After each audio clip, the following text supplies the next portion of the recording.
fakt, juve jeni sulmuar edhe publikisht, e thatë pak më lart nga kryeministri Edi Rama edhe zëvendëskryeministri Naskor Erion Braçe.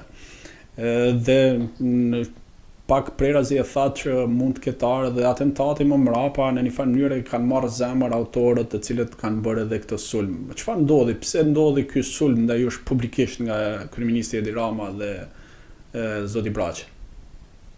Tani duhet ndaj këtu, për këtu kam informacion pak më shumë se sa për ngjarjen e rënd kriminale që kanë ndodhur.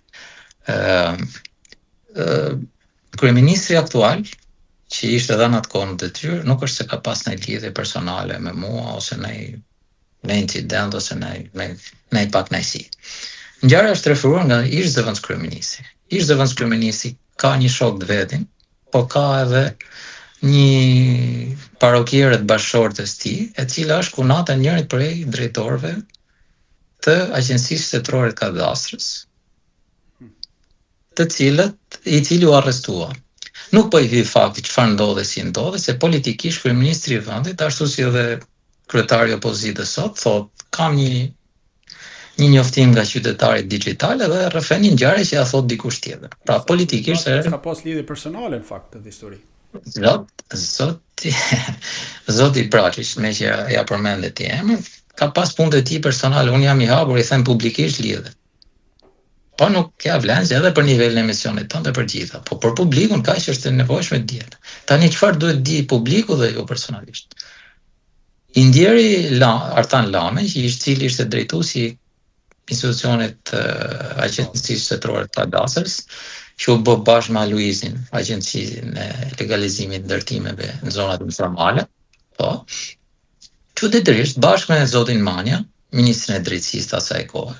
Ndërkohë që edhe zoti Braçe, edhe ky që është kryeministër sot, ishin po prapë në detyrë, mbas 3 vitesh thanë që në kadastrin e Durrësit 85% e akteve, 85% e akteve janë të falsifikuara. Pra, më dhanë të drejtë mua dhe këtë argument e thash dhe gjatë procesit të rivlerësimit në shkallën e parë pra Komisionit Pavarur të Kualifikimit. Që do të thotë, u arrestuan 4 drejtora realisht për shkelje të caktuara. Një ndër to ishte edhe ky personi. Për shkak njohjes personale, Shqipëria është vend i vogël, politikisht erdhi në seancë gjyqësore fakti i cili është i njohur botërisht zëvendëskryeministri dhe sapo doli dha dhe intervistë në mas sigurimi dhe në një formë ose tjetër erdhi zëvendëskryeministri, nuk erdhi ai si individ. Si deputet i thjesht në mbështetjen e një personi për cilin ai kishte njohur dhe e shfaqi publikisht. Problemi ishte ndërhyrja e pushtetit ekzekutiv në ushtrimin e kompetencave nga pushteti gjyqësor. Parimi i ndarjes, kontrollit dhe balancimit të pushteteve është një parim pushtetues konvencional, parashikohet në enin 7 të Kushtetutës së Shqipërisë. Dhe kryetaria e gjykatës së apelit të Hagës me një grup magjistratësh që kanë shkuar nga Shqipëria për seminar atje, kur është vënë në dieni ky fakt, është shpreh shumë habitur dhe nuk ka arrit ta perceptojë se si mundet zëvendëskryeministri të shkojë në seancë dhe të shprehet në këtë mënyrë. E dyta, edhe vetë kryeministri ju e keni pa politikisht, masi është referuar ky problem, duke qenë emocionalisht i ngarkuar, fakti i cili nuk përshtatet me moshën që ka, po si duket vitet nuk kanë lënë pres të ai dhe ai akoma nuk i kontrollon emocionet. Ka fol politikisht.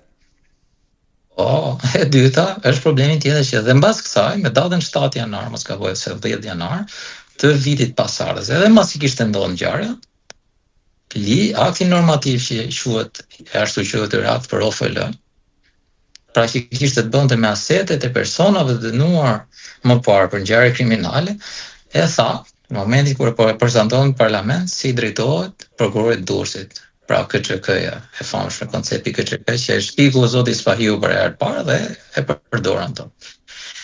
Kështu që këta hynë në kuadrin e batutave folklorike që bëjnë këta në politikë. Nga pikpamja e faktit, ngjarja është kështu siç e them. Dhe është e vërtetë kjo që po them, dhe i ftoj publikisht të 2 persona dhe persona të tjerë që përmenda emrat ato që dalin ta kundërshtojnë publikisht. Pra për kaq ka ndodhur sulmi politik edhe vazhdoi. Mirë, po ky sulmi politik në një vend pa emancipuar si Shqipëria konsiderohet luftë klasash.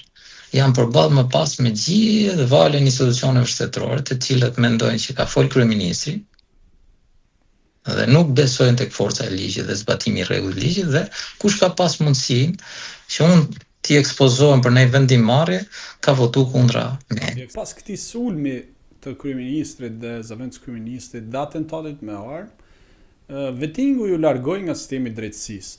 Ju përmendat pak Theo Jacobsin e famshëm, i cili mendoj unë që ka qenë jashtëzakonisht i njanshëm në shumë procese dhe nuk e di arsyen.